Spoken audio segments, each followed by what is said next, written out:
Okay, so I'm not going to talk about who's going to win the election, because I think that's a foregone conclusion. I am going to talk about some issues that are going to be debated in the run-up to the election, and I think these are priorities for whoever gets into government. And there are three priorities. The first is Brexit. It's maybe sounds obvious, it maybe sounds trite, but there is nothing so important to the future prosperity of this country than getting the Brexit negotiations right, and the Brexit negotiations are going to take a long time. And I feel there's a bit of a blind spot in current discussions and the debates between political parties, and there's a blind spot around the effects of Brexit on firms and firm decision making. If the government in power gets this wrong and negotiates some outcomes that effectively hit small firms hard, we will see small firms go to the wall. They'll close down and we'll lose employment.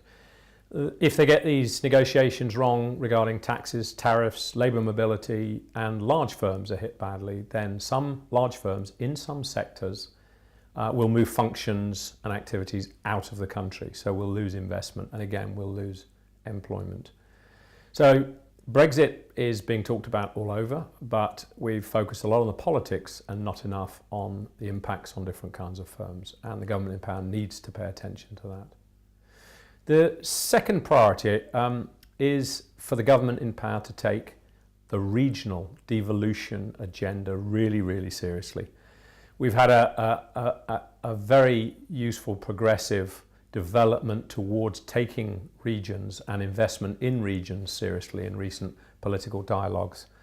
My worry is that this gets buried, partly because of Brexit discussions, but there's a major imbalance in this national economy, and the imbalance between overinvestment in London and the South East and the lack of investment in the regions has a knock-on effect politically, and we saw that in the Brexit referendum vote, but it also has a massive impact socially. There is a disparity, an imbalance in the distribution of wealth that's created from our economy. We need to address that. We need to put investment, not subsidies. We need to put investment into regions to develop local economies to help employment and productivity and innovation, and that will alleviate the social and political problems that are currently a major challenge to the government.